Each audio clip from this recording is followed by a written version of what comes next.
Knicks family, what's poppin'? It's your boy. Ladies and gentlemen, we're about to have a really good conversation about Obi Toppin and Kevin Knox and who should be that starting power forward, ladies and gentlemen. Let's just go ahead and get right to it. We got Andy in the chat. We got Steph with us. We got Isaiah, who's playing music in the background. I'm not playing music. Who else would it be? Let's go ahead and let's get this thing popping, ladies and gentlemen. Andy, what's popping with you? What up, Sim? What up to the chat? What up to the panel? Happy to be on. And let's try to, make this conversation worth it. So I think you know what? Honestly, I think it's a better conversation than people might be giving it credit for, especially legends who are born in September. They don't give any chance for Kevin Knox, but I think there might be a little bit more of a chance than people think. Steph, how you doing today? I'm doing well, Sim, Isaiah, Andy, the chat. Hey. Looking forward to this conversation as well. I think there'll always be that caveat if Knox pops. Right. So we'll see. Looking forward to the conversation. Right. And Big Bubba, what's popping with you, man? Legends are born in September. I just want to clarify that we are born in September. Even though they could be Sim didn't say happy birthday to me, I'm still upset. Happy birthday, Isaiah. I did say happy birthday to you. Steph, it is okay, sister. Only he didn't say it. You said it to me on Insta. Legends can also be born in January, specifically on January 28th. I don't know who's born on January 28th. Well, you got Rakim is born on January 28th. Okay. J. Cole was born on January 28th. Rick Ross was born on January 28th. And I was born on January 28th. Well, we all know. So I'm in pretty good company. Anyways, God bless you. No, man, it's good to be back, man. Andy, the chat, Steph. And Sim kind of summarized it for me. I don't really think this is the conversation, but we're going to make it work. We're going to see what we're going to do. Yeah. You know what? Listen, the reason why I asked this question is because that 4 spot, one, we know this is a year that Kevin Knox, he's got to do or show something. How else will he get a chance if he does not claim that power forward spot in the second unit? If he doesn't crack the 10-man rotation, how else will he get a chance? I think he's going to be working very hard to try to crack that 10-man rotation this season. He's got to do the little things to get in there. He's got to play defense. He's got to rebound the basketball a little bit better. He's got to hustle, scrape, and scrap, and do those type of things. If he does those things, I think he'll give himself a chance. If he doesn't do those things, then, he won't have a chance at all, because I think Obi's kind of, maybe has a lock on that position right now. You know what I mean? He was there last season. Why would, unless Kevin Knox just comes into training camp and really tears it apart, why would Tom Thibodeau not give Obi Toppin the upper hand in this conversation? But I think it's a good conversation to have, because Kevin Knox, I think, can do some things that maybe Obi Toppin cannot do. As far as handling the ball on the wing a little bit more in a screen and roll type of situation. Obviously, he can shoot the 3 better, at least this season, or at least last season, he could shoot the 3 better. I think he runs, I think they both kind of run the fast break pretty good, to be honest with you. And obviously Obi can do some things that Kevin Knox can't do, right? Obi, he's a superior athlete. He can rebound better, and we're going to see some stats to, talk about what each one of these guys do. But I think that there's going to be a conversation to be had about these two. And I mean, there was a period of time last year when I really thought that I really wanted Obi Toppin to go to the bench and Kevin Knox to take his spot. Yeah. He didn't get that chance. Tom Thibodeau stuck with him, rocked with him, and, for all intents and purposes, it worked out. But let me bring this across the screen, and I'll just let you know, Steph, you have to look at the YouTube chat to see what I'm going to bring across the screen. Okay. All right. But I'm going to be reading it out anyway. But here are the numbers from last season between the two. All right, both players played about 11 minutes per game. Okay. Obi Toppin, he averaged 4.1 points per game, 2.2 rebounds, and 0.5 assists. He shot 49.8% from the field. He shot 30.3% from three, and he shot 73.1% from the free throw line. Kevin Knox, he also played about 11 minutes per game. He averaged 3.9 points per game, 1.5 rebounds, 0.5 assists. He shot 39.2% from the field. He shot 39.3% from three, and he shot 80% from the free throw line. I mean, those stats are pretty much the same. Obi shoots better from the field. Knox shoots better from three. Obi can rebound better. All right, Knox shoots a little bit better from the free throw line. And we got some more stats to talk about, and I'll bring those up on the screen. But first thoughts, Steph. What are your first thoughts? In a perfect world, Sim, Knox would get the nod. I really like whenever I see him, just his physique and how tall he is and the way he moves with the ball, I'm like, wow, if this guy can ever reach his potential, he will help us a lot. I think not only does Knox have to overcome his defense, I think Tibbs maybe had issues with his defense. I think he may have to overcome that mental edge in the sense that the coaching staff, or at least Tibbs, may be leaning more toward Obi. So I don't even think it's so. In order for Knox to get playing time, it can't even be even. He has to go out like he's on fire and pretty much take that spot if he wants it.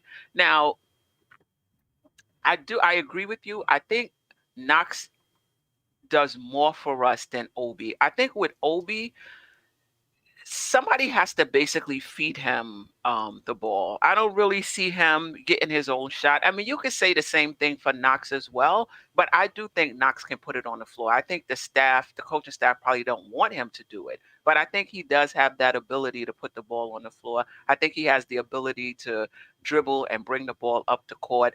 I don't really see that in Obi, but going by the summer league, Obi did look a little better. He looked a little better in the post. He looked stronger in the post. He wasn't getting pushed out there. He rebounded well. His three-point shot looked better.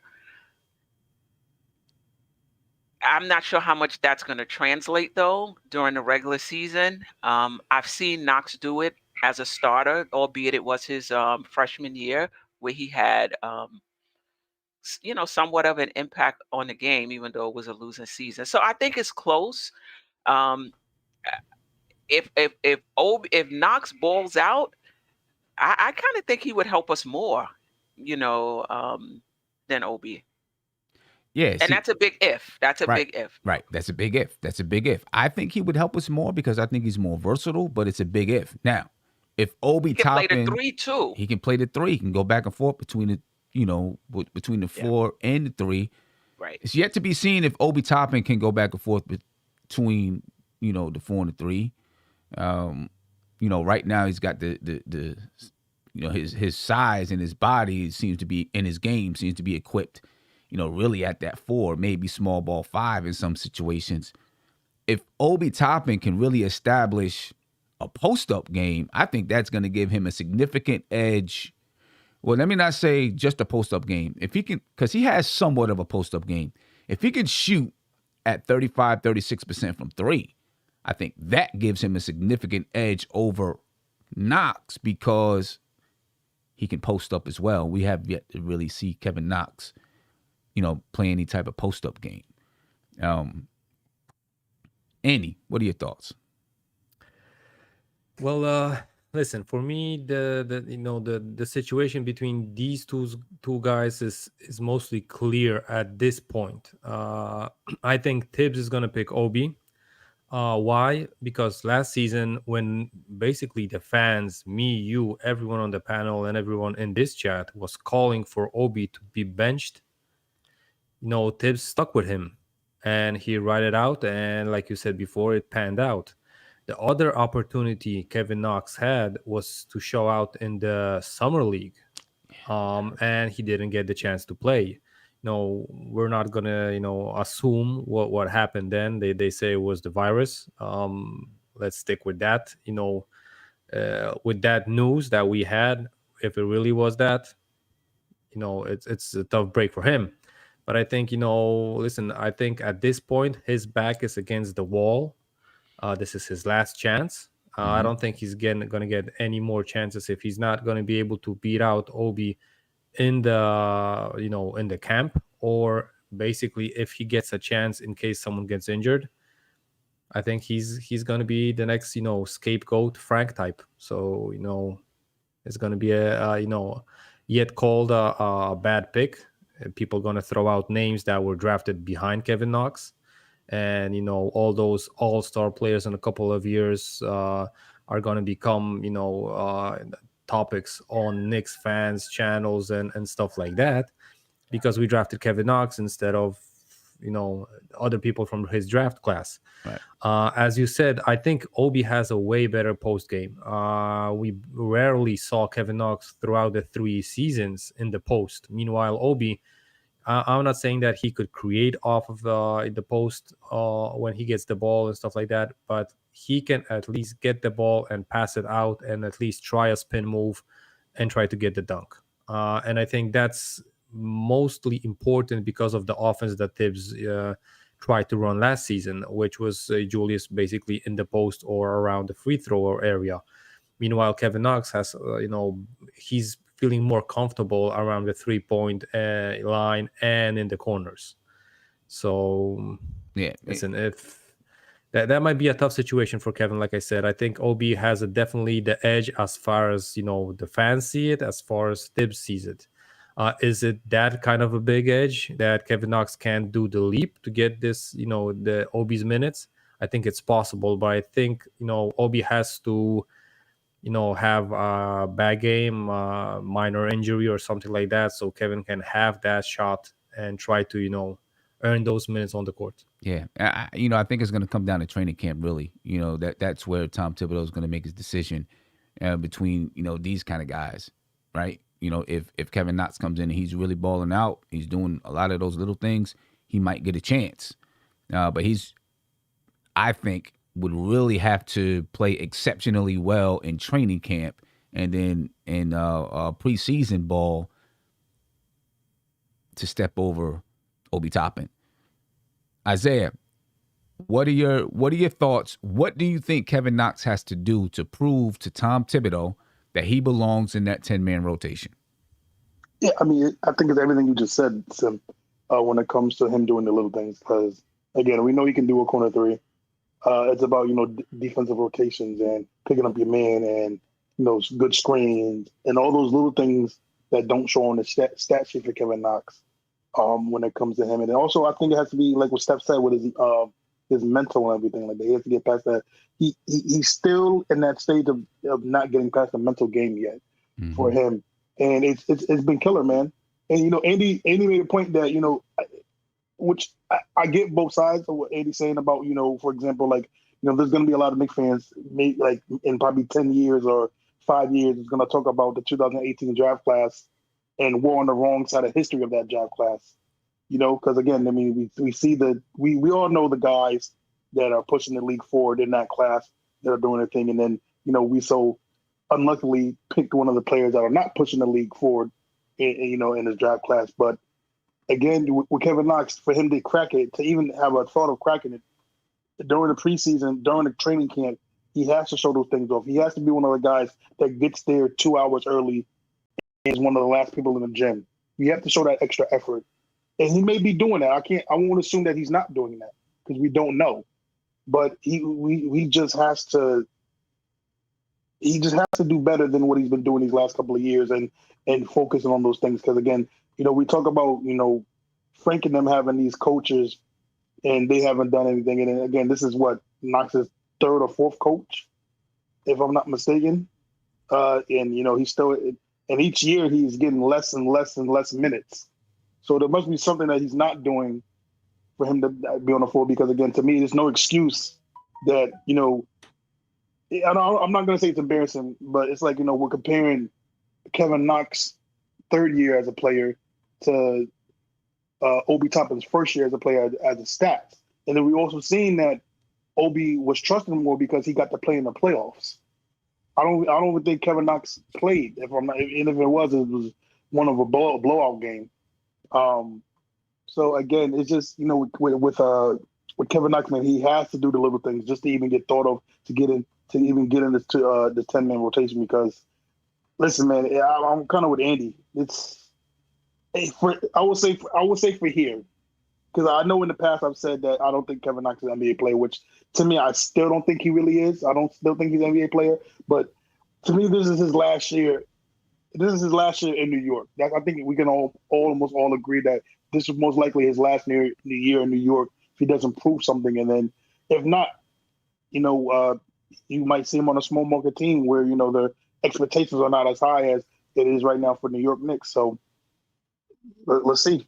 One thing that you brought up is that it's Kevin Knox's third year in the league, or is it third year going on? It's third year in the league. It's going to be his fourth year. It's going to be his fourth year going on his fourth year in the league, and it's Obi Toppin's going on his second year in the league, and yet still Obi Toppin is older than Kevin Knox. Let me ask you this: if Obi Toppin came into the league at 19 years old, would he be in the same situation as Kevin Knox? From what we've seen, I mean, it's hard to say. It's a hypothetical question, without a doubt. It's very hypothetical because look, right. I would probably lean toward it. Probably be what Kevin Knox is, because even now he was raw. At 22, he was raw. Right. At 22, and actually he turned 23 during the season.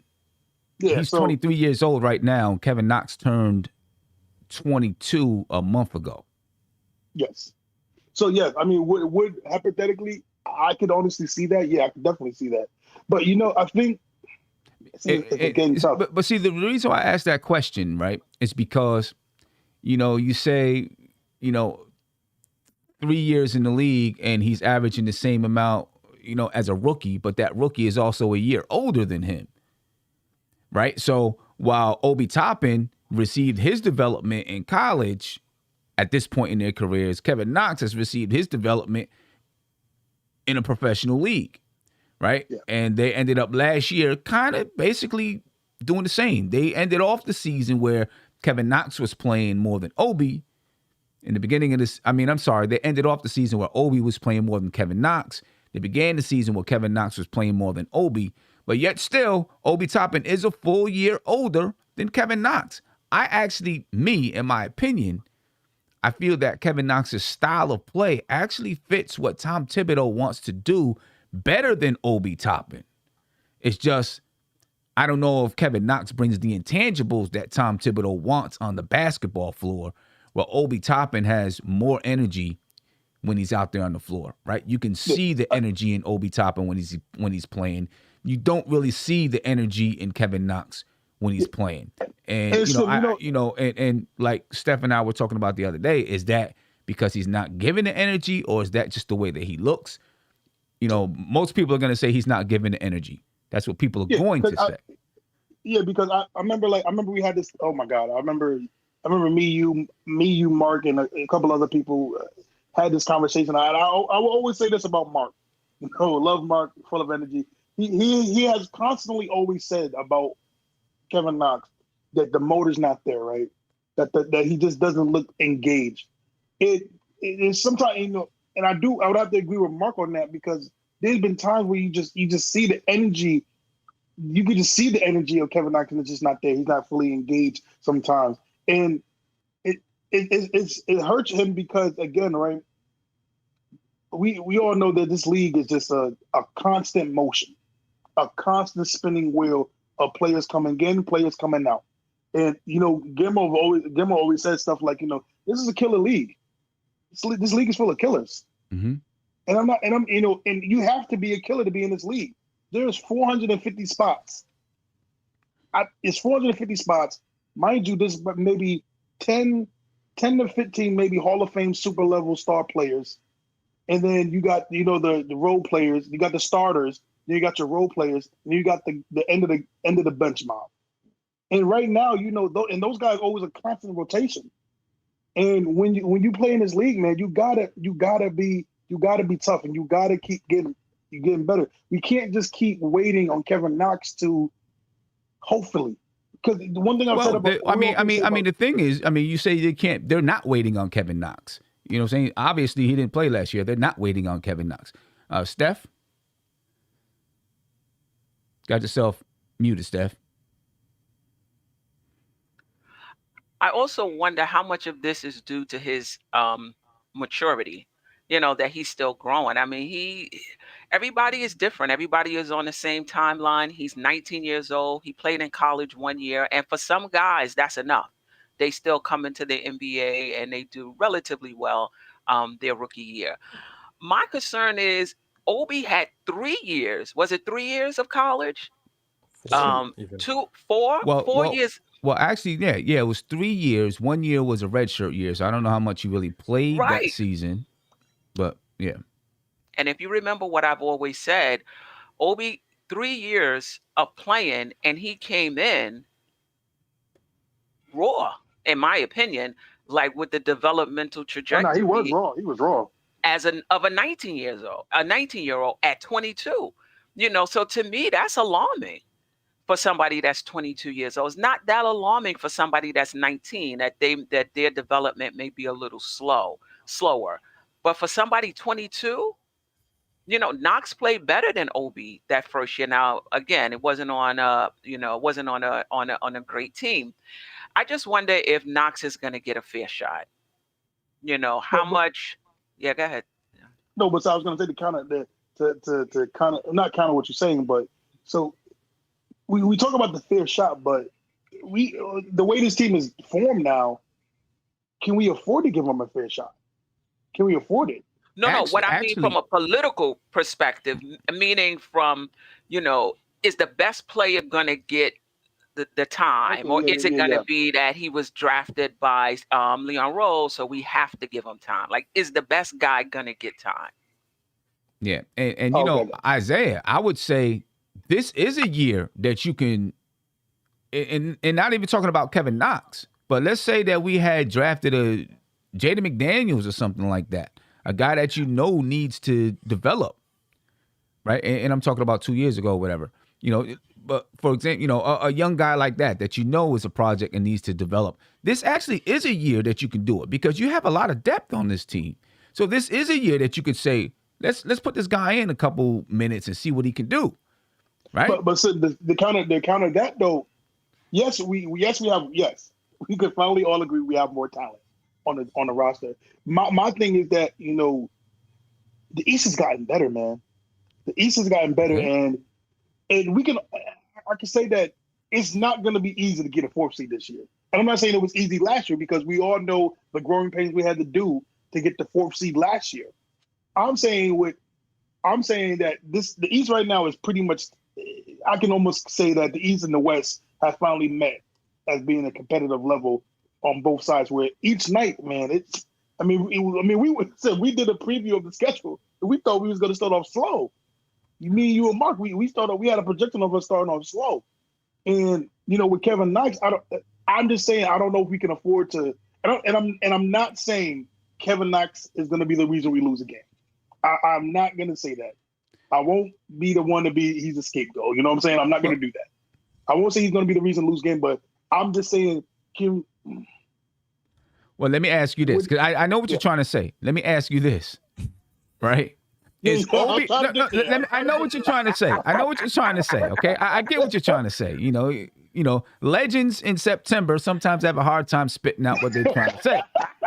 You know what I mean? But, you can see the per 36 minutes last season on the screen, right? Per 36, pretty much even. Obi Toppin, 13.3 points. Kevin Knox, 12.9. Obviously, Obi Toppin has a rebounding edge on him, 7.3. Kevin Knox, 4.7. Both about 1.5 assists per 36 minutes. Obi Toppin is significantly better from the field.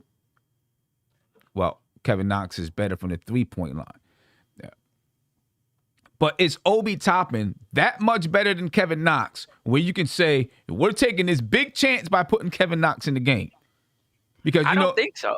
Right. Oh, sorry, Sam. Sorry, Dad. Yeah, because what you're saying, Isaiah, is can we take a chance on putting Kevin Knox in the game? But is Obi Toppin that much better? It's not like you're saying, you have a Carmelo Anthony playing the 4 and you're going to play Kevin Knox instead of Carmelo Anthony. We're talking about another young player in Obi Toppin whose production, for the most part, at least last season, was the same as Kevin Knox. And I know people are going to say, well, he was a rookie. Kevin Knox was in his 3rd year, but there still was the same age of Obi Toppin, a year older than him. So, that experience in the NBA makes a difference, but so does the age factor makes a difference. So I think it cancels each other out as far as what they can provide, what they were able to provide last year. So my question to you, is Obi Toppin that much better where you say, we can't give Kevin Knox any minutes whatsoever? No, I won't. Yeah, I can't sit here and say that, the gap between Obi and Knox is, heaven and earth. No, it's not. Again, and also too, even with Obi Toppin, I'm still iffy on his defense. I'm still iffy on his defense. And I'm still definitely iffy on his defense and everything when it comes to that. I said it 3 times, I know. I'm trying to figure it out, but no, I do agree with you. I mean, you can't play Kevin Knox. I want to say that I would never say if Kevin Knox plays, and I know Sam probably going to do it throughout the season. If we lose a game and Kevin Knox plays 5 minutes, the 5 minutes I'm not going to do it this year. And I did it with Alfred Payton last year. But, no, if he plays 5 minutes, 10 minutes, it's not going to kill the Knicks. It's not. No. Steph, you were going to really say something. Yeah. I don't think,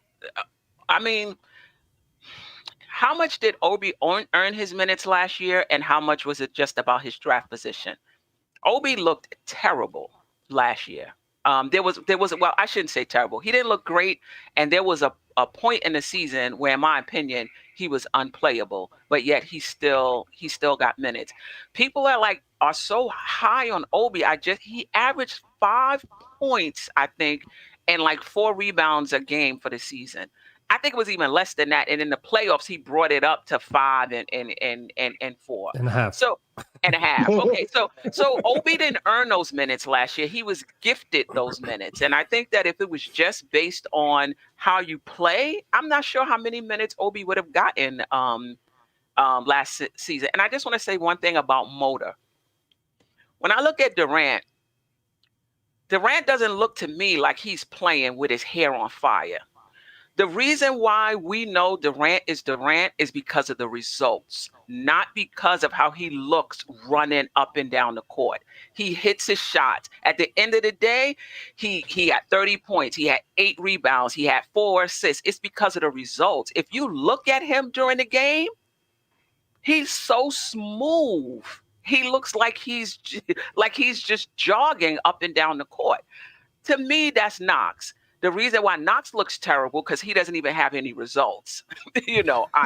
So I don't. Some guys just look really smooth when they out there playing, and if you were to ask them, they would tell you, "I'm giving everything I got." That's just how they look.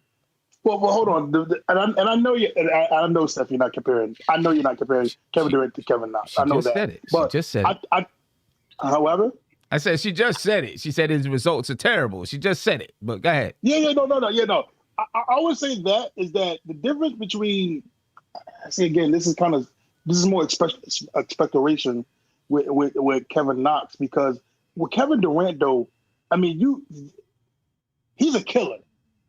No doubt about it. You see the killer in him when it's game time, and also too. And I hate to do this because I don't want to say, I can't tell a person if they love the game or not. I can't say that because I don't know how he feels. But with Kevin Durant, that dude eats, breathes, besides Twitter, he eats, breathes, loves it. He loves basketball.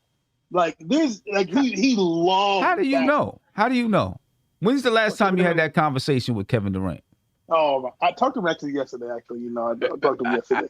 No, but Sam, this is why I say I can't really say that, but So you at least think he loves basketball. But that's what I'm trying to say. People are going by how a player looks on the court and then inferring that this player doesn't like to play, this player is not in it. Some players just look smooth. When I look at Kevin Garnett, he looks smooth. He doesn't look to me like a barn burner. But when I see, him hitting his shots, that's how I know this guy's great. I don't care how smooth he looks on the court or he looks like he's loafing or whatever. This guy can play. So, and I think Knox doesn't have those numbers to back him up, and I think that may be why he's looking worse. Yeah, I agree with you. It's hard to say. It's hard to say. I know last year and even the year before, whenever it was, they were always saying, Kevin Knox is working hard. He's, one of the first guys in, one of the first guys out. He's doing this, he's doing that. The results didn't show up on the floor. A lot of that, could be mental, could be maturity.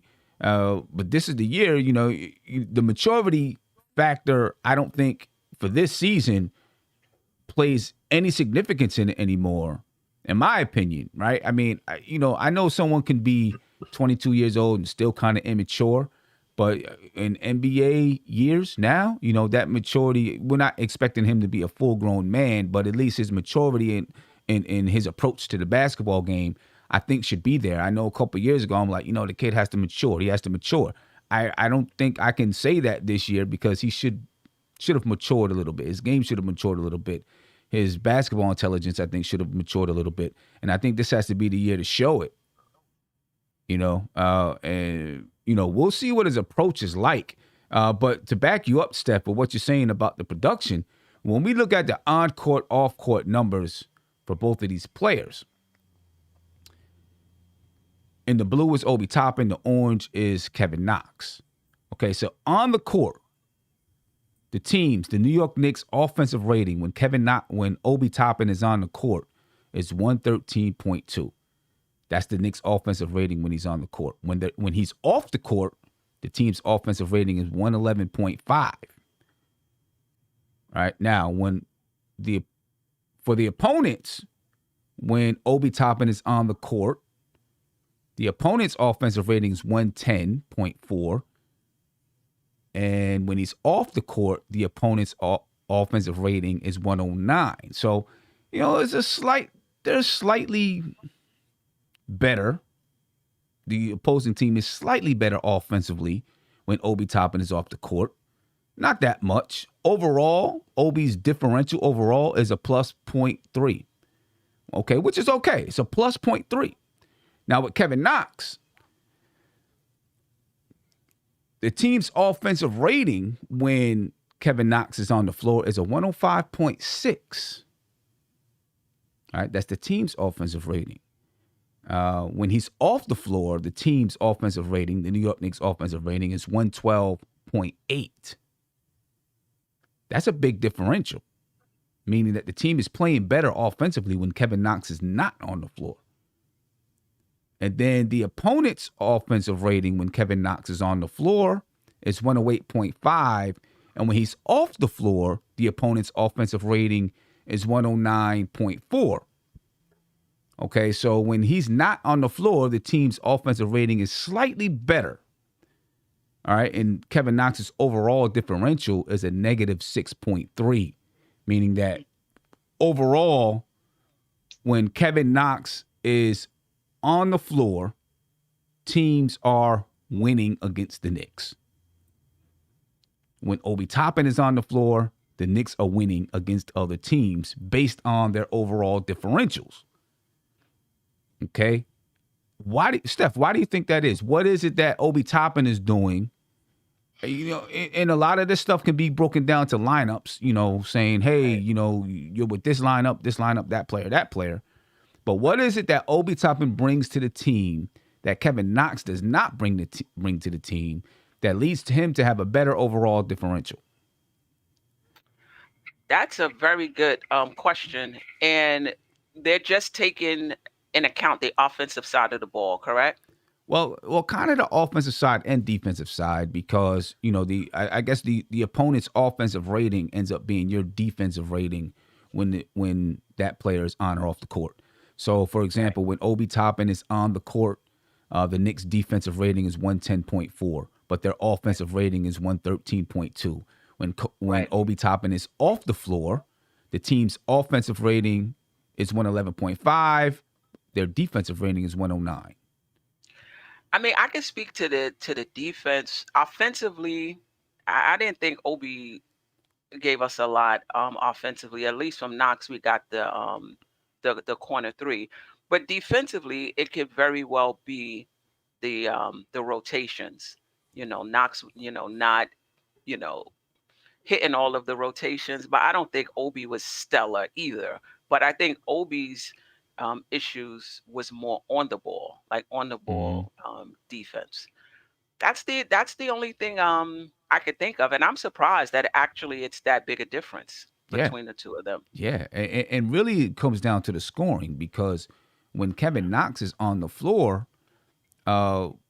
between the two players, when Kevin Knox is on the floor, the Knicks are giving up 108.5 points per game when Kevin Knox is on the floor, and that's the lowest, right? So, I don't know what the lineups look like and, who he's out there with. Some of that came in probably, garbage time. Obviously, some of those numbers are factored in with garbage time. But between the two, his defensive rating is actually better. Based on these numbers, look a little bit better. So it's hard to say what it is. I'm just really surprised that offensively the Knicks are so bad when he's on the floor. Right? 105.6. That's the Knicks' offensive rating when Kevin Knox is on the floor, especially given the fact that he can shoot the three. Right. You would think it would spread the floor out a little bit more. Who knows? That's interesting to me. Andy, any thoughts on that? On these numbers, I think these numbers might be really, really misleading.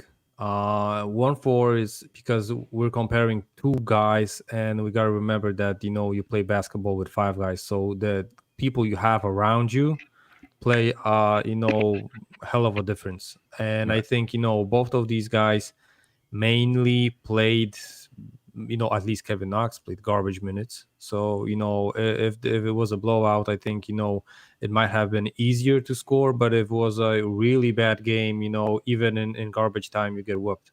So I think, and in the small amount of time that they played, I think, the stat variation can be really, really misleading here. But Sim, I wanted to throw in two other aspects on this topic between those two guys getting minutes this season. Okay. One is the contract situation. I mean, the contract length. We got to remember that this is Kevin Knox's last season. And basically the Knicks, if they would be willing to just look at the production and what they bring on the court for the Knicks and the intangibles, like you said before, this might be a really close battle. Then again, if you think like a GM or a coach that's going to run this franchise for the next, I bet you Tibbs is thinking that he's going to be running around this franchise for the next couple of years, right? So if I'm Tibbs or I'm the management, I'm looking at the contract situation because I'm investing minutes that give experience to these young players, and you can only control Kevin Knox basically this season. Meanwhile, for Obi, you got 3 years to develop him. And that's a major difference, even if he's older, 4 years or whatever. I think that's a major difference. And the other thing is, I think it's more politics than we really think. Because like you said also before about the intangibles, we were thinking, maybe this player is gonna be fit, Tibbs's mold, or this guy is gonna be playing probably more minutes. We saw that with Frank. I don't think you could pinpoint a better guy for Tibbs, than having a Frank guy with Frank skill set. Defensive player, situational on offense, but he's a system player, right? Tibbs's offense didn't need a point guard production as far as scoring went, and Frank barely got minutes. So, like Steph said also before about, the things that that to get a fair chance. I think after 3 years, if you didn't work that hard to get a chance on any type of coach, I think year 4 it's like, listen, it's like the go away season basically. And listen, I understand that he's like 20, he's going to be 22 after this season, but if he gets No, he's out of 22 the now. league, He's 22 now. He'll be 23 after the season. so it's going to be 23, right? It's going to be it's way harder to get back into the league when you get out of it than just to keep yourself in the league. And because there's the teams rather invest in an 18-year-old, in a 19-year-old, than invest money or in time for the 26-year-old coming back from Europe or coming back from the G League. So Andy, can I say something real quick? Go ahead. I was going to chime in and say that I remember Sim had this discussion. He had this discussion at a point when we talked about the good and the bad of these kids coming in earlier and earlier. Coming at 18 and 19, and these are one of. And Kevin, it's sad. Again, I'm not, and I hope for the brother that doesn't happen. But Kevin Knox can be the product of what we talked about when you come at 18. You only get a small window until you're maybe 21, 22, which is insane because if you think about it, if you go back to the 80s and 90s, think about it. Even a player like Michael Jordan came into the league at 23 or 22. That was the norm back then. You actually most likely, you were either a junior or you finished college before you went to the NBA. So nowadays you have these guys that are pretty much one and done. And after in the next 2 years, you're going to be high schoolers again. So now you're going to be talking about a 17-year-old, an 18-year-old coming into the league where they're only going to be giving a window of 4 years, the rookie contract, which is ends up like even scarier. Might be ending up at 20 now. You might be 20 at the end of your rookie at the end of your rookie contract. So again, with a player like Kevin Knox, where you're right, Andy, a lot of these teams are not going to keep harping on a 22-year-old win. Again, especially with Kevin Knox, right? Leon Rose did not draft him. He did not draft him. And again, the production for Kevin Knox, we all got to be fair. It hasn't just been there. So again, why would I invest in a 22-year-old that the production's not there? I didn't draft him. That was the old regime that drafted him.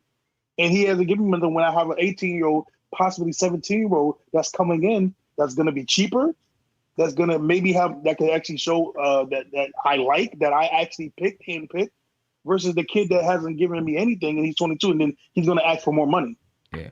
And I think, though, what you're talking about with Kevin Knox, I think it's going to change in the future because the G League is becoming such a developmental... A good place to develop these guys. It's becoming such a what you got to realize juggernaut, that they're still limited, salary-wise in the G League. Yeah. These guys can go to Europe and get way more money.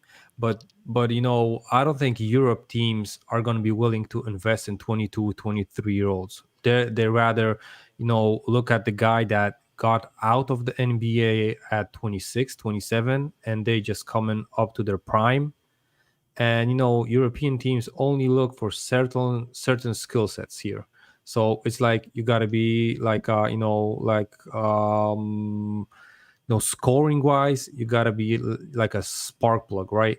So if a team is really bad, one player can basically get you a couple of wins a season and make you stick, because in Europe, every league has relegations, right? So if you're like your bottom 2, bottom 4 teams, you get relegated to the lower league, and then the money is like cut in half and stuff like that.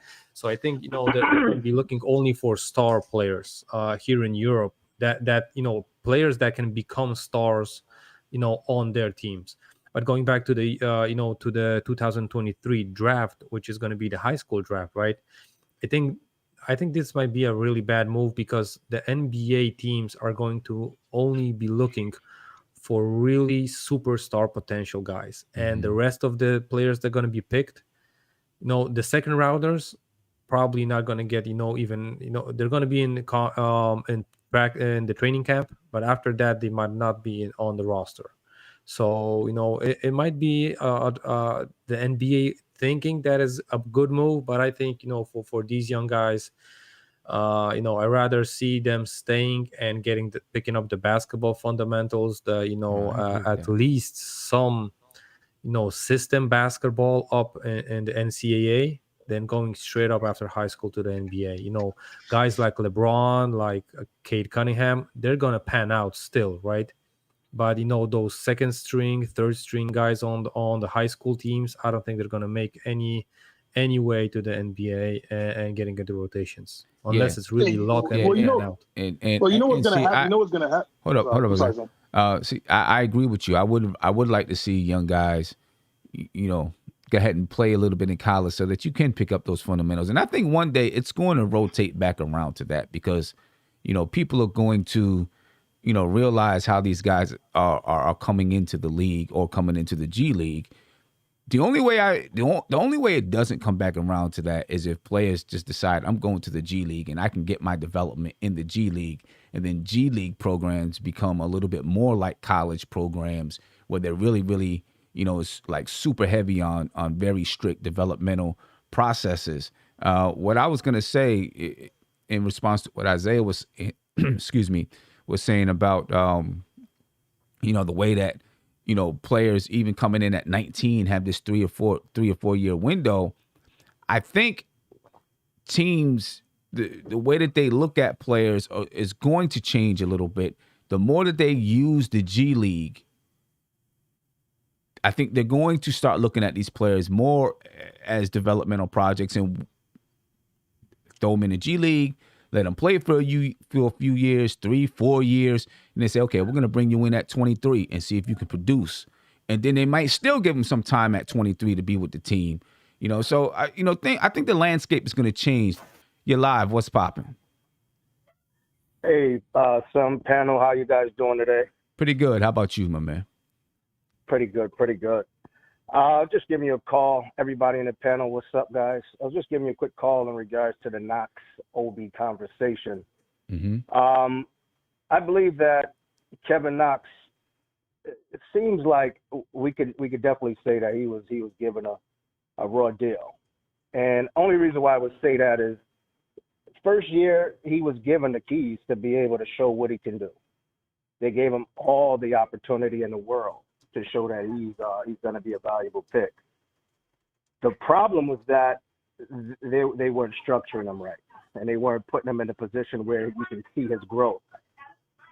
The thing about him and Obi is that he's now finding himself going up against a guy who was picked at number 8, coming in with a whole new general manager, president, and coach, and this is their guy. And Knox has to really show that he's better than this guy. He can't be as good as this guy. He got to show that he's way better than this guy. And the unfortunate part is he's not showing that he's way better than Obi. What he's showing, though, is that I have what you want, but I'm not giving you what you need. I have the height. I have the skill set in regards to being an outside shooter, but I'm not giving you what you need in regards to intensity and in regards to defense. So now when we look at the two of them and we start to make a comparison with the two of them, Obi comes out and he could have easily been taken out of the rotation for Knox last year, because at one point he looked good, the other point he looked like he should have been placed on the bench, and Obi could have got those minutes. But what I saw was they're saying we're going to stick with our guy. We're going to give him the opportunity if you guys are in practice looking as if you guys are the same. If you're not showing that you're way better than this kid and you're trying to take his spot, then we're not going to put you in his spot. So when you ask who would you rather keep, I want Knox. I don't think Knox is a better player. I just like Knox intangibles. His size, he's a small forward, lengthy, he has skills. But the problem is I see Obi with a good point guard being better than Knox. And this is all just projection between the two of them. So in regards to you guys' conversation, I agree with you guys completely. Knox is just as good as Obi. The problem is he's not showing that he's better than Obi. And the fact that he's been there now 4 years and he may still not show that he's better than Obi, that's why they're just going to let him go. Because he's, like I used to say about Frank, you got to go take the spot. You can't just say I'm going to play myself into the rotation. You got to take the spot. And if you can't show you're going to take that spot, they're going to let you go because you're not showing what they want. They need that intensity. They need that dog. They need somebody who wants it. And Knox, he has to come and show he won it. And that's all I want to call and let everybody know. I appreciate the time, Sam. Real quick, great caller. The only pushback I have on what he said is I don't think Obi necessarily I don't think Knox necessarily has to prove that he's better than Obi. What he does need to do is show a different dynamic, show where he's good at, what may be something that Obi isn't. And I think that could get him, some type of rotational minutes. And then just to comment on the G League, Slim, I was gonna say exactly what you said. I think the NBA is gonna make an adjustment. So I think the G League is gonna become more of a farm system, almost like AAA in baseball, where you work your way up. So I think it's going to be geared towards a lot of the younger guys drafted. And I wouldn't be surprised if they changed the dynamic of, the associated teams with the big teams and things of that nature to where you have those guys' rights. They can't necessarily be snatched up by another team down the line. So I think the farm system, I think that's the way the G League is ultimately going to end up, which will ultimately help the league not just become super young all at one time. Let these guys work their way into that position. And then what was the direct question you asked him? Well, I forgot what it was now. Kenny Payne, I believe. Kenny Payne. Kenny Payne. Yeah, Kenny Payne. How influence on Knox and keeping him? Not just his playing time this season. What is Kenny Payne's influence on Kevin Knox's playing time this season, on the Knicks' decisions as it goes into keeping him, given that Knox is in a contract year? I'll say this: it's not gonna be a decision. He's not gonna be a decision maker in that aspect. But I think he can only do wonders for Knox. You know what I mean? Like, if Knox is going to succeed here, it's going to have to be through Kenny Payne as a motivator, as a guy who's encouraging him, somebody he could talk to other than some of the other guys on the coaching staff. So I think ultimately it's going to be a benefit for Knox, maybe more so than some of the other guys, because they have that relationship.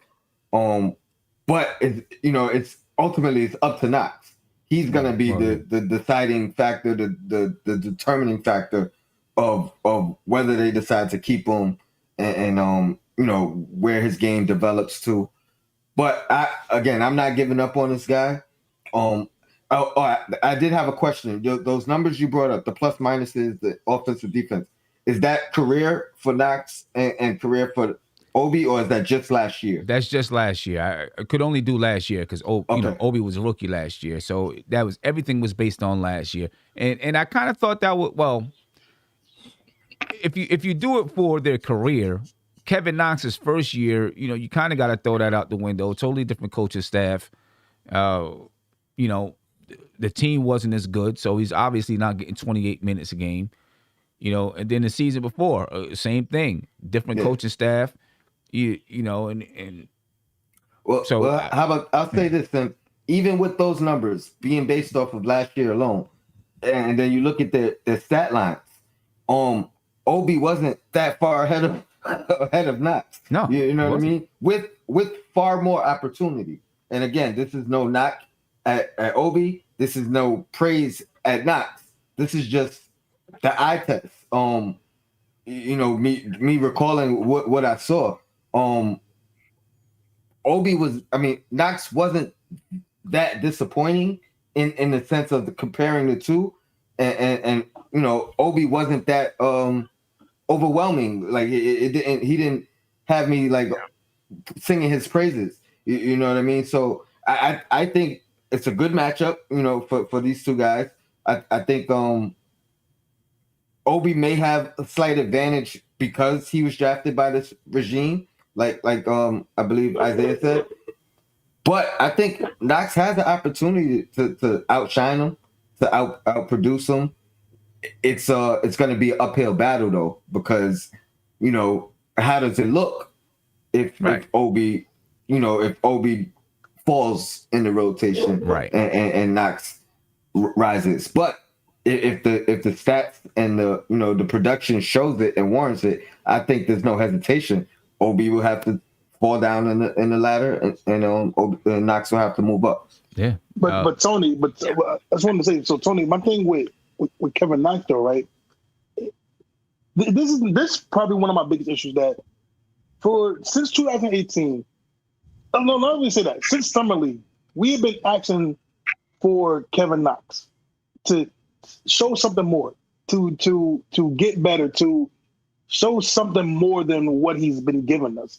And I understand what you're saying, but I can wholeheartedly say that when I see Obi this year and in the playoffs, I don't think he's going to give that up, and I don't think he's going to give that a reign up, especially to somebody like Kevin Knox. Well, again, I'm not saying he doesn't work hard, but with Kevin Knox, it's just we keep asking for more. We keep asking for Summer League Kevin Knox. We're asking for that kind of aggressive guy. We're asking for the guy last year that played in that Raptors game that showed the emotion, he showed the confidence, he showed the motor. He had 20 points. He was aggressive. He was going north and south. We're still looking for that guy on a consistent basis. So I get what you're saying about if he works hard to make the little things, but again, with Obi, I've seen him when he was very raw in the beginning of the season, very raw. And I think everybody said Obi should have been on the bench at one. I think in the early parts of the season, but we seen the kid get benched for mistakes. He sat, he learned, and he got better throughout the season. And it showed, especially to me, it showed in the playoffs. Yes, he scored 5 points in the playoffs, but I can only say when he was on the floor against the Hawks, I seen the difference. I seen a shift in the Hawks, how they played them. How he was moving a little bit. Well, he also played against the bench of the Hawks too. And we didn't see Knox. That was good. And we didn't see Knox against the Hawks. Right. So you can't. And when you average 2 points, it's not that hard to No, I know. to improve. But no, I know that, but I'm just saying though that at least we got to see. At least Obi worked. At least Obi showed the coaching staff and all those guys that he can play in the playoffs versus what Knox hasn't shown, and he didn't get a minute in the playoffs. Right, but that wasn't his his decision. Listen, we have to keep in mind when we're comparing these two guys that it's not equal opportunity. It's not equal opportunity, because when you look at both of these guys, you could easily make the argument that Knox should have got more minutes last season and that he probably should have got more minutes over Obi. You can argue that. So we can't look at the fact that Knox didn't play as the fact that Knox is not developing, Knox is not doing what he needs to do. I think it's more a coaching thing. I think it's more organizational thing. I think it's more about they're looking for something. Politics too. Maybe they're looking for something, very specific. Because when they pull Knox out of the rotation, I was like, why? I don't remember saying, oh, I know exactly why they pulled him out. He was just a mess. But when Obi was playing, I was saying, why is Obi in the game, period? Exactly. So that just lets you know, I think it's more of a team decision, a coach decision, more so than it is their games. Two things that would make it a little bit more fair to evaluate. One, look at per 36 numbers. I don't know them. I never looked at them, but they showed them. Oh, we had them. Those were per 36, the 3.9 and No. But we showed that. Oh, we said it earlier. Okay, so how close were those numbers? So per 36,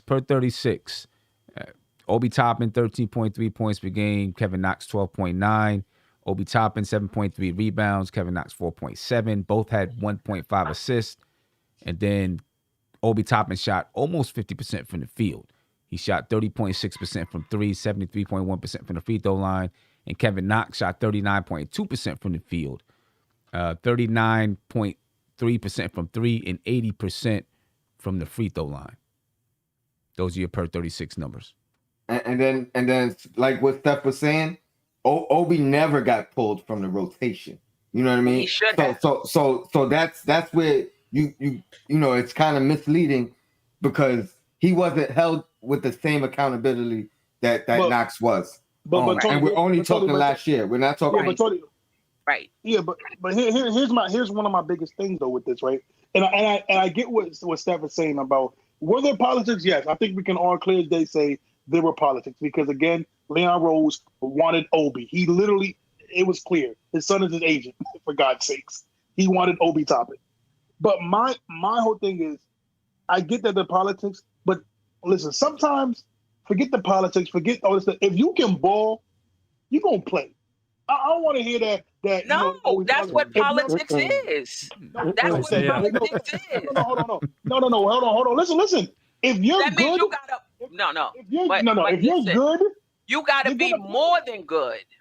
You gotta be more than good in a situation like that. Isaiah, it's like off the chart. It's like a boxing match, and you want to win on points. You're not going to be the champion if it's going to be really close. Okay, but Isaiah, it's kind of like Isaiah, it's kind of like the way you got all the talent, but I don't put you on the show. Well, first of all, I take the show over. Right.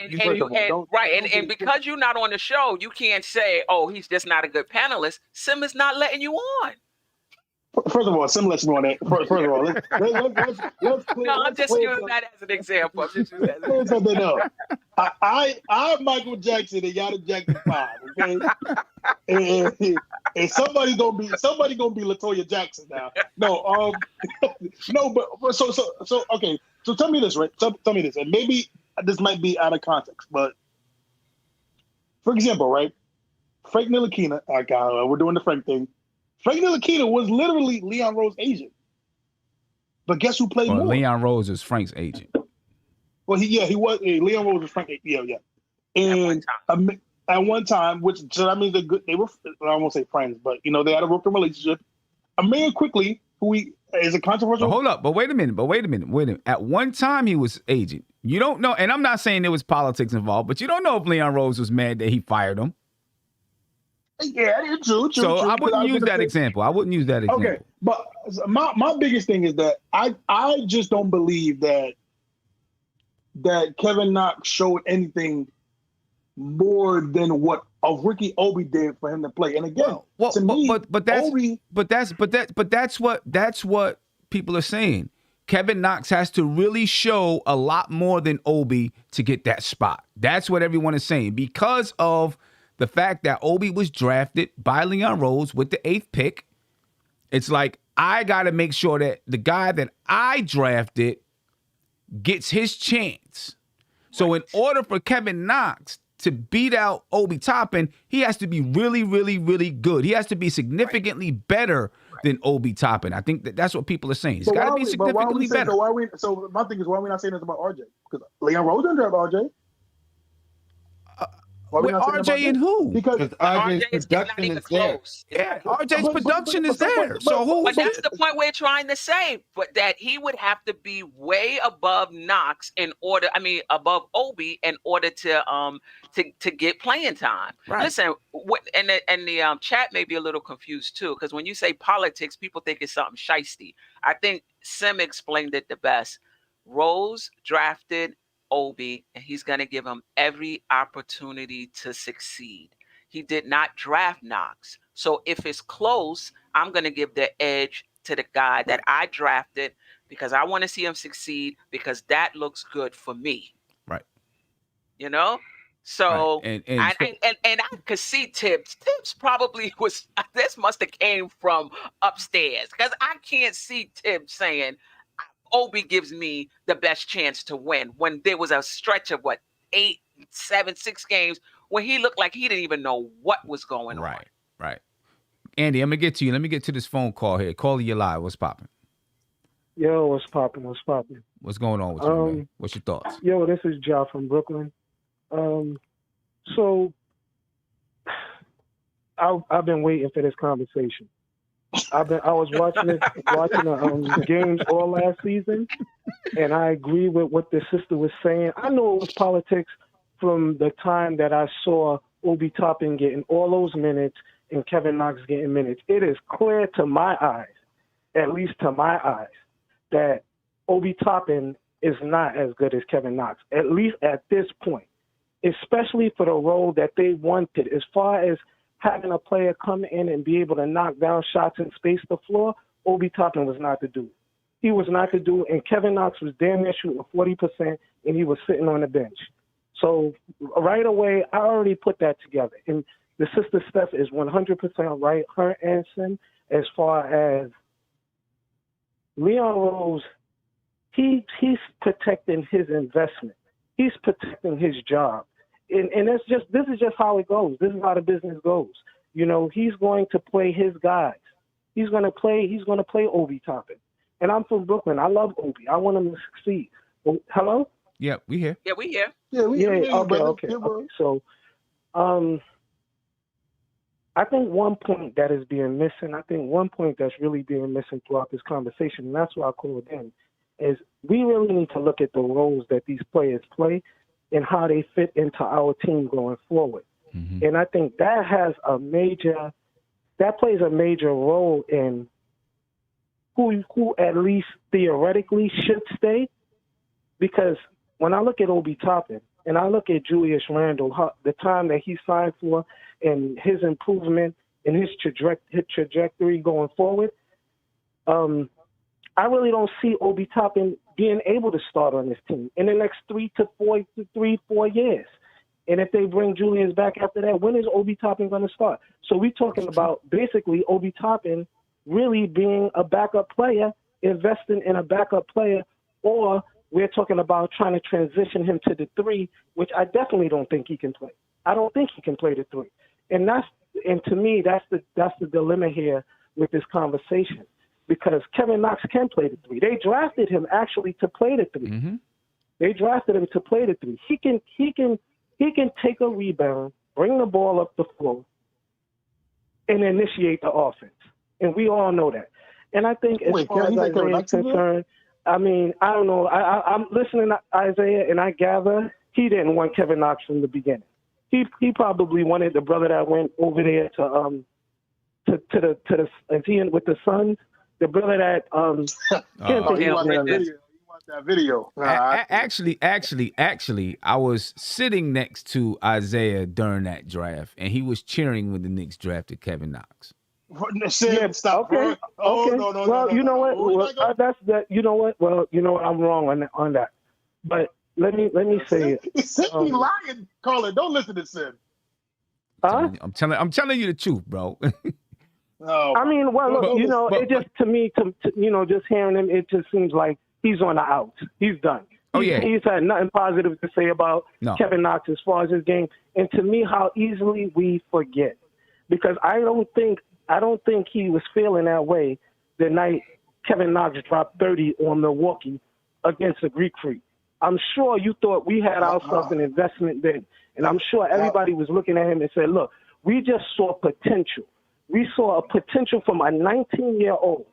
A 19-year-old dropped 30 points on Milwaukee in a Greek Freak. I think we saw the potential then, but easily we forget now. We talk about, what more can he do? What more can he do? When he came in, he was knocking down 3-pointers. He was driving to the basket. He was dropping that floater. Everybody said, that's all he got is the floater. You know what I mean? So it's not as if all the kid can do is stand in a corner and shoot threes. That's the role Thibodeau gave for him last year. Last year, that's the role he played, stand in a corner and shoot three. And I was hoping that he stepped out of that role, just be more aggressive. But it just seems like that's not his personality. And that could be his flaw.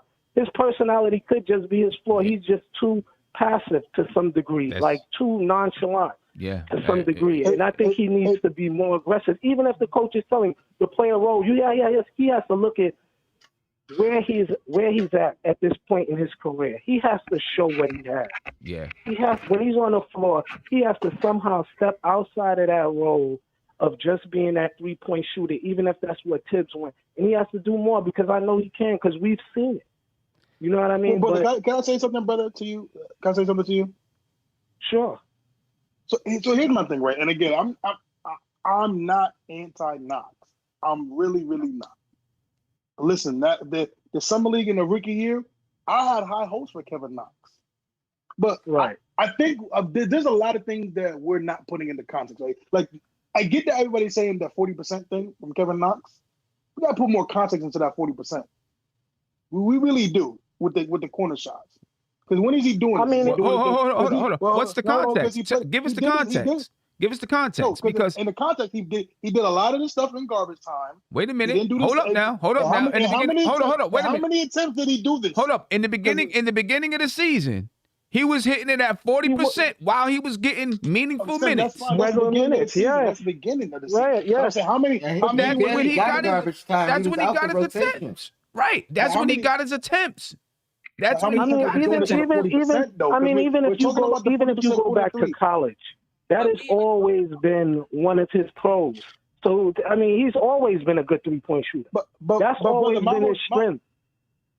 But my whole thing is Isaiah, hold up, Isaiah. Let me read something down to you, right? He shot 37%. He shot 34% from three as a rookie.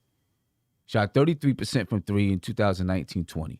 He shot 39% from three in 2020, 2021. All right, it's a positive trajectory. How many attempts? No, it's a positive. How many attempts am I talking about? 3.6 attempts. He didn't get. He played 11 minutes per game. Yeah. But when he was playing more minutes, per game in the beginning of the season, when he was playing more minutes, he was shooting 40%. When he was playing more minutes, he was shooting 40%. Let me let the phone call. Let me let the caller go, because we probably got another call coming in. All right, call. Hey, man, I appreciate your time and your input.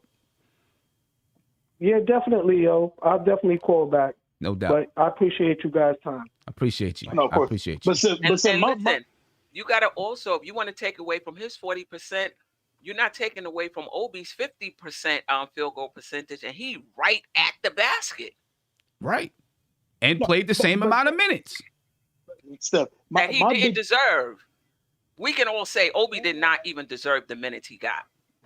I mean, but rookies go through growing pain, though. That's just normal. Yeah, 23-year-olds go through growing pains. That's normal.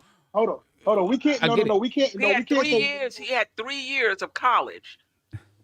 Can we agree that we were expecting him to be a bit more NBA ready than he was? Yes, we can all agree. We get it. We can all agree on that. Yes, but again, so here's my thing. And this is one thing the caller said, that this is one thing that bothers me with Kevin Knox, is that he's talking. Yes, he brought up. Oh, remember when Kevin Knox did the 30-point game in 2019? Bro, that's 2019 or whenever that was. But do you think he lost ground? Look how talented what he showed his freshman year. You don't think he still has that in his game?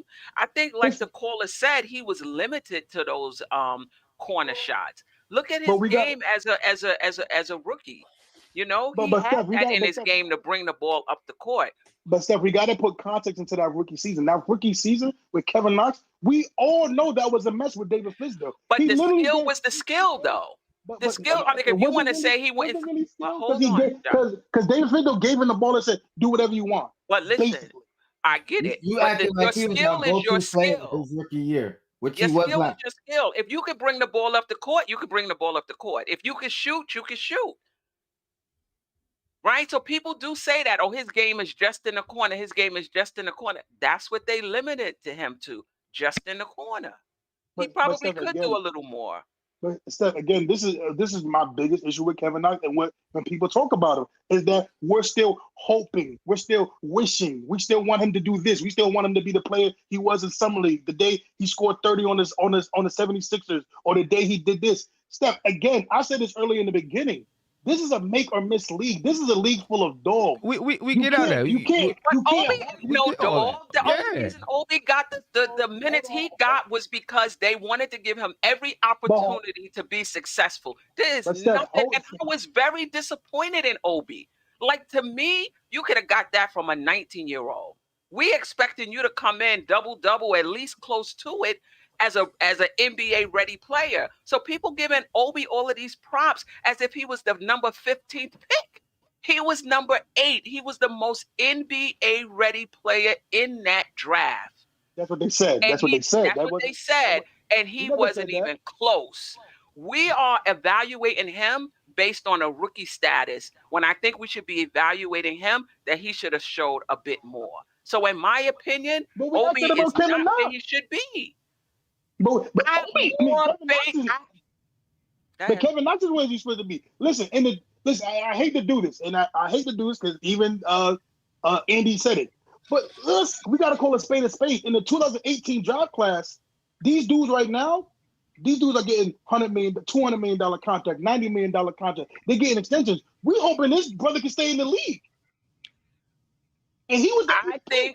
I think that Obi, if we're going by just skill, Knox should have gotten just as much playing time as Obi. If we're going just on skill. What did Knox earn, though? We talk about what Obi earned. What did Obi earn? Knox didn't earn anything. No, answer that question. But what did Obi earn? Bro, again, right? And we all said, and I'm being fair. I agree with you, Steph. Was it politics with Obi a little? Yes, he was the investment of Leon Rose. And that's the only reason he got time. In my opinion. Natural, though. That's anybody. If we all had an investment, we're going to care about that investment more than somebody else's investment. That's just natural. And that's cool. But what I'm saying is you got to bring that into the assessment. You got to bring that into the assessment. You have to at least say, we don't really know if Knox would have done the same given the same time. Obi didn't really earn his time. So it's not even a fair assessment on some levels. Yeah, and I can argue that Knox would have done more. On some levels. But you can't say that because he didn't play, Tony. I'm sorry. You can't say that. He didn't play. You can argue it based off the difference in their point production and their minutes alone. But if Kevin, the way we're talking about Kevin Knox, I'm not even being funny. The way we're talking about Kevin Knox, he should be playing. He should be giving you 10, 15 points. I can argue last year that he should have played over Obi. I'm sorry. I think he should have played over Obi too. I really can argue that he should have played over Obi. Really. I think he should have played over Obi last year. And I'm not trying to hate on Obi. I hope he comes in and has a great season for us. But I think he should have played over Obi last year. I think he would have gave us more than Obi gave us. It's not like Obi gave us this great amount of energy or production. Thank you, Andy. Production. He gave us energy. He gave us defensively. It's not like he gave us this great amount of production defensively. And he didn't give us anything offensively. And like the caller said, Knox can play two positions, at least two positions. Obi is very limited to one position. We don't want to see him at the 5. We don't want to see him at the 3. What two positions does he have? He can play power forward center. He played center during college. In college, the height, the size is way different, bro. Of the post? The size difference is too much. Julius Randle played the small ball 5 for us when they were in the game together. Julius Randle was at small ball 5 and Obi Toppin was at the 4. He's playing one position. That's that 4 position right now, at least right now. Just right now. But let me get you a phone call. Let me get to this phone call. Let me get to this phone call. Caller, you live. What's popping? Tell me your name, where you're from. I'm calling about Kimball. You got to give Kimball a chance. Last year he was all banged up, but now, he ain't been playing, so now his leg is together. All right. Hey, so now, hey, my man. So now, when he do play, he gonna come out there and do his thing. Okay. You gotta have faith. You gotta have faith in the man. Okay. Well, let me ask you this: who's he gonna be doing his thing with? Is he gonna be doing it with Obi, or is he gonna be doing it with Kevin Knox? Because that's what we debating right now. Obi Toppin and Kevin Knox in that 10-man rotation. Who's he gonna be doing it with? Which one? Oh, well then I call at the wrong time then. Nah, it's all good, my brother. I appreciate you. Hey, we love Kemba. We hoping Kemba comes out and has a great season, my man. Can I say this real quick? Yeah. Go ahead, I'm not saying I agree with some of the takes on Knox. So I'm not saying that Knox is this all-world player. What I'm saying is Knox and Obi is close. That's all I'm saying, is that Knox and Obi is close. And the only reason Obi is playing is because he was the draft pick over Knox, in my opinion, is because he was this front office draft pick. I don't think this is an equal competition. And no stretch, I don't think it is. And I think if Knox is going to get minutes, it's because he's going to have to play head and tails above Obi. And stuff. I'm not trying to disagree with you, but look, in life, and we all know stuff is not fair. So this is what I want, right? This isn't fair for Kevin Knox, right? Work harder, show them. Steph, I want Kevin Knox to.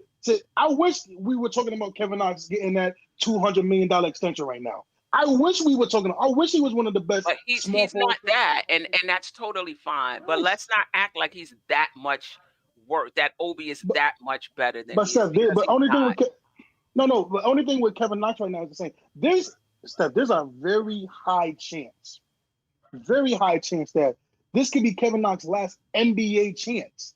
That's not a joke, and that's not a punchline. This is really slacking. I think he is playing as hard and practicing as hard and working on his game. You can do that, but you gotta go on. You gotta get on the floor. You have to. Yeah, but he's playing on an incline. He's working uphill.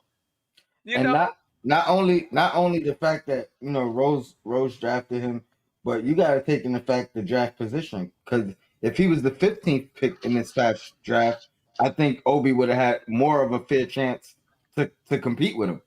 But the fact that he was drafted so high, it put more pressure put him. Kevin Knox was drafted high. They literally drafted the same position, Tony.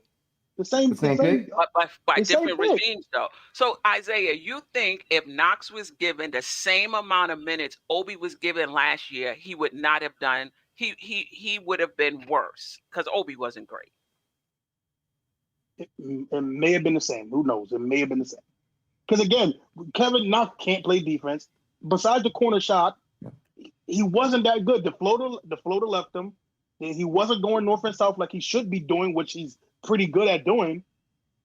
He did. But you don't think that was because of the offense, that it was highly structured? It could be part of the offense. I won't say that it's not part of the offense, but what I will say is that again, with Kevin Knox, it could have been the same. Yes, it could have been, but I don't know. I just with me, what I see more growth with Obi Toppin that I've seen with Kevin Knox over these last. With this one season, I've seen more. Where's the growth? He played what? You count in summer league? Oh my God!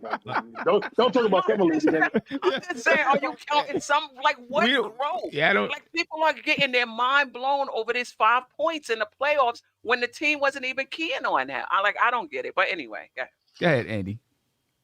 Yo, I was gonna talk about the thing that Tony mentioned before even Tony hopped on about the regime, because I think we are settled that Obi had more playing time than Knox because of politics, more or less. But I'm basing it on the politics and the chances and the like you guys said, protecting your investment that you picked and stuff like that. And I think it's not only last year. It's always and on every team in the NBA. It's not only on the Knicks. So it's a thing, like a regular thing, right? It hurts some players, it benefits other players.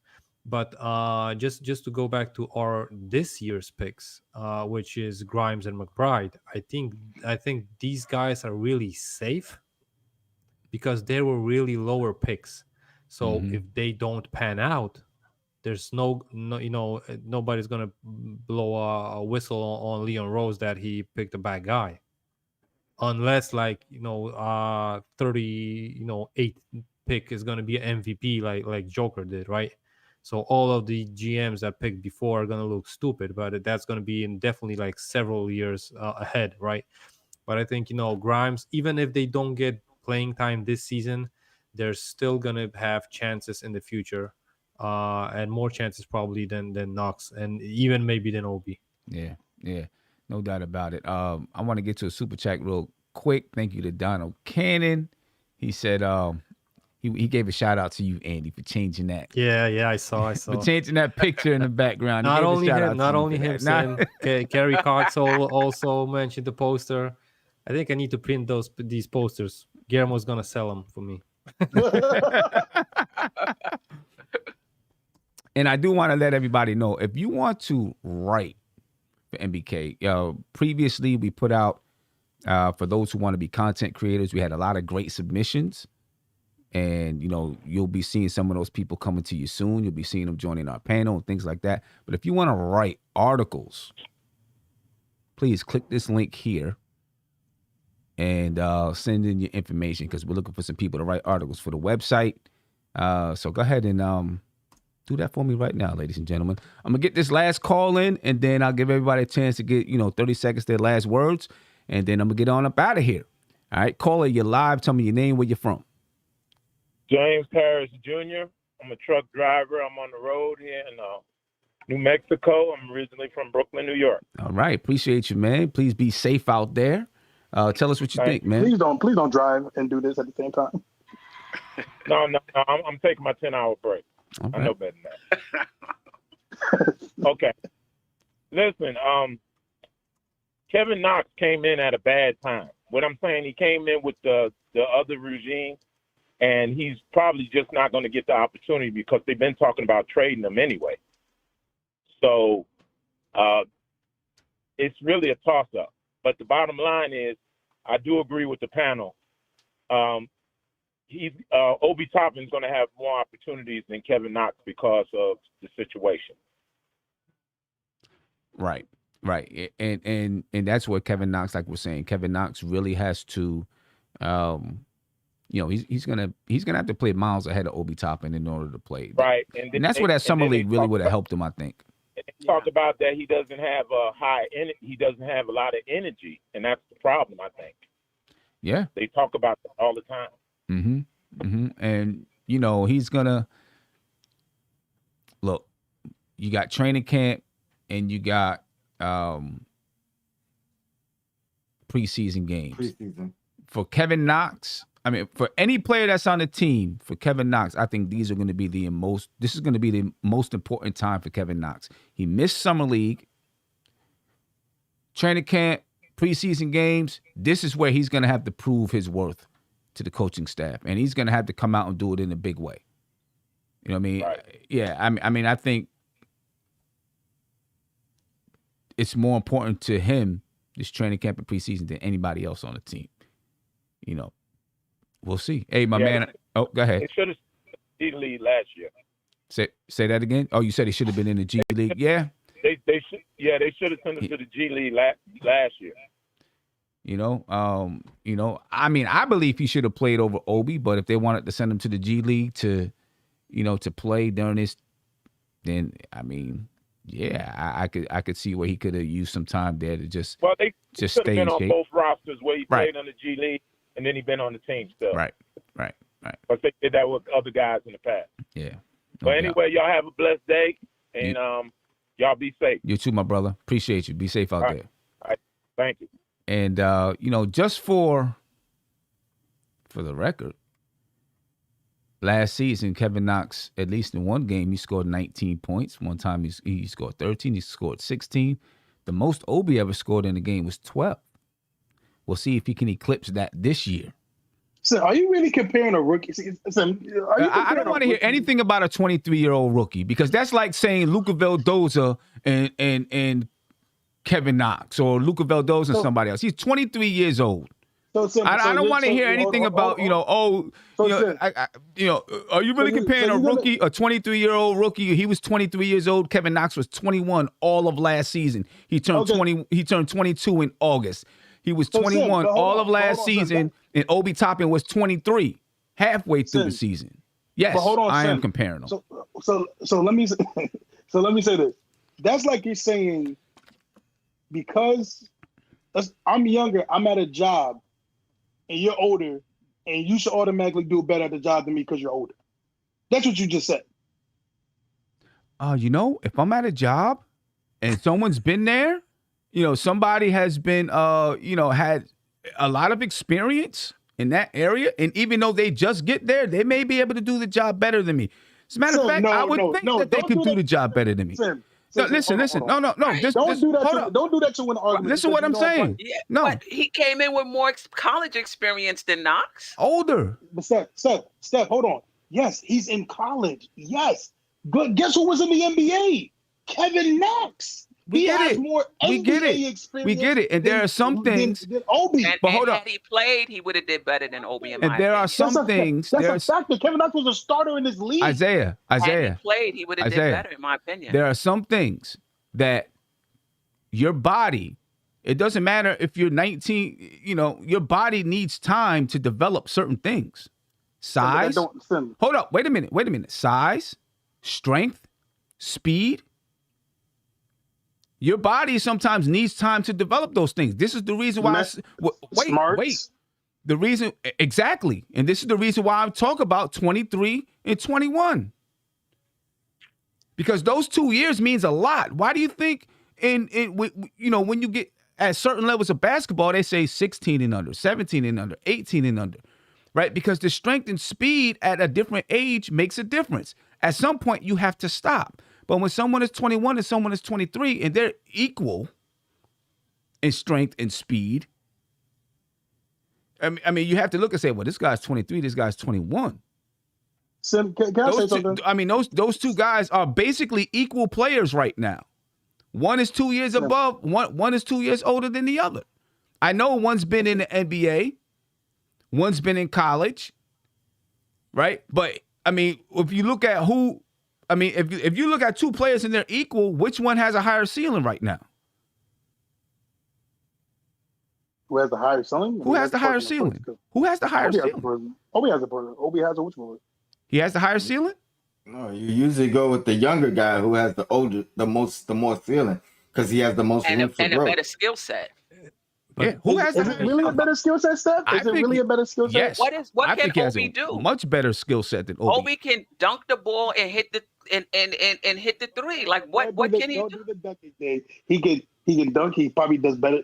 Screens maybe probably the same. He doesn't play better. Hold on. He doesn't play better defense. Okay, maybe he can set. Hold on. Maybe he can play better. Maybe he can set screens better. And he can rebound better. He doesn't shoot the three better. He doesn't shoot the mid range better. At least from what we've seen last year. Right? He can jump higher and he can rebound better. Because everybody keeps saying he needs a point guard to unlock him, right? That's what everybody keeps saying about Obi. Kevin Knox can shoot the three better. He can handle the ball better. He can run the fast break. He can get the ball off the defensive rebound and advance the ball all the way up the court. Obi Toppin can do it. Not as good as Kevin Knox. So can I ask you a question? I got to get up out of here because I got a meeting that I'm already late for. No, but you can give me your 30-second soliloquy. Soliloquy. You confused them, Sam. I know. You give me your 30 seconds soliloquy. Don't disrespect me because I will come take that couch and I will Dave Chappelle the whole couch. Come on, man. Give me your 30 seconds. I got to get up out of here. Man, listen, I just want to say, man, look, great show today. We had a great discussion. Always love. Again, my big thing is I want Kevin Knox to prove me wrong. I really, really do. I want him. If he proves me wrong, guess what? It's better for the Knicks in the long run. I want him to be a good small forward / power forward. I want him to do great. But I can't keep hoping with this kid. Everybody kept telling me to give up on Frank because, I kept hoping he was this. My thing with Kevin Knox is that we're still waiting on a kid to play how he played in the summer league, and that was 2018. And a lot of his draft players have been doing better, which again, in all different circumstances, but they have shown different things. Kevin Knox hasn't shown us anything to have this optimism that we have with him. But again, I hope he proves me wrong. If he proves me wrong, it's better for the Knicks. What has Obi's draft peers done? Oh, okay. Andy, go ahead. Wait, hold on. No. Oh, Andy. My God. You always do it. It ahead, literally Andy. was last year, bro. Go ahead, Andy. It was last year, but okay. For me, I can't say if it's going to be fair for Knox or not fair for him. I think there's more politics than we think. And I think only Knox's chance to get into the rotation. I want to say he has a puncher's chance. And he has to be really, really way better than Obi to get his minutes, if it's that case. It's not going to be like a close thing. I think he really needs to show in training camp and in preseason games that he's way better just for the team than Obi. That's the only way that he's going to get minutes over Obi. Yeah, I agree 100%. Tony? My bad. Nah, just appreciate you guys, man. Shout out to the chat. Your Blackest Time. Knicks and Bruises 6:30, 6:45. Yes, sir. Yes, sir. And They were paid by Kevin Steph? Knox, by the way. I'm convinced. Yeah. This was a great show, Sim. When I saw the thing, I was like, "Oh my God, I don't know what we're gonna talk about with these two guys." But this was a great show, and I think that is good to disagree. And like Isaiah said, no love lost on this panel. So the same thing for the chat. It's okay for us to disagree. I mean, we get in the business. We don't know what we're talking about. We hate on Obi. It's just a discussion, guys. We disagree. I think the last point I will say is if Knox and Obi was given a fair chance, equal chance, I should say, in a game, I think that their numbers would be close. I think that, they bring different things, but I think it would be close. I think we're comparing somebody who gets minutes versus somebody who's not getting minutes. And I don't think he's not getting minutes just based on his play. I will be on Tony Crow Show, Knicks and Bruises at 6:30, 6:45, Queens Court at 8 p.m. And Sam, you didn't even tell me the Queens Court merch is up. And it's straight fire. It's straight fire. So I got to put my Some keeping all the proceeds. That's why he didn't tell you. He tried to keep all the money to himself. That's why he ain't tell you. Because he tried to keep all the money to himself. Actually, Steph, I was trying to wait until not trying to wait, but I was hoping that the process was going to go through to where it's at the bottom of the video, but it hasn't gone through. Or there's something that I have to do. There's something that I have to do. Early? No, it's all good because it's up there. Yeah. Actually, Chris brought it to my attention. So I'm gonna get my big fat order soon. So any tickets left, Sam, or we sold out for? We sold out. Now there might be one that comes available, but right now we're sold out. Okay. All right. Yeah. Cool. But I'll let you know Looking forward to if seeing that you one guys. comes available. Yeah. Steph, I'm telling you right now, don't order the shirts. Wait for the check. I'm telling you. That is how Sim keeps his money in that beautiful mansion that he lives in. I'm trying to tell you. And one last thing before I get out here, I do want to say this. When Kevin Knox was playing, the lowest amount of minutes he played, when he was playing, he went through the first 20 games of the season and he was playing. Lowest amount of minutes he played was 8. He was playing 18, 28, 26, 31, 22, 29. He was playing a lot of minutes. And this is the reason why they both ended up averaging 11 minutes per game, because when Obi Toppin started playing, I think he capped out. One game he had 26, but most of the time he was getting 9, 10, 11 minutes per game. And so they ended up the season both averaging 11 minutes per game, but it really is skewed because Kevin Knox got all his minutes early in the season, and he was getting rotation minutes. But to be honest with you, I think from the beginning of the season, he wasn't meant to get those rotational minutes. I think he ended up getting those minutes because Obi Toppin was hurt, Alec Burks was hurt, all of those guys was hurt. He ended up getting those kind of minutes. Yeah. That call came down from above, Sim. And at that, like, can I say something real quick? Yeah, go ahead, real quick, because I got to get out of here. I love everybody. That's it. All right. Ladies and gentlemen, we're out of here. Please, if you want to be a writer for NBK, make sure you click those links that are in the chat. It'll also be in the description of the video. All right. And I appreciate your time, ladies and gentlemen. Obi Toppin, Kevin Knox, who you got? Who's getting those minutes in that 10-man rotation? Seems like it's going to be Obi Toppin, unless Kevin Knox can really come in and blow the squad out the water. Might have to pay somebody. Blow the coaching staff out the water, not the squad. Blow the coaching staff out the water with his play. Don't blow the squad. We'll see, ladies and gentlemen. Right. I'm out of here. Be peaceful. Spread love, ladies and gentlemen. Spread love. Anyway, baby. This is NBK. Nothing but Knicks. When Sim passed the assist, you know that it's #1 show that breaks down the game. If you can't play defense, stay out my way. Dribble the ball, come down the lane. 5 seconds on the shot clock, who gon' win us the game? You wanna hear Nick updates and trade rumors? Post-game reviews, this the place you tune in. So tell a friend just to keep the ball moving. Like the page if you feeling the movement. Every game we coming to win. Give us a sub like a player that came off the bench. This is NBK, nothing but Nick.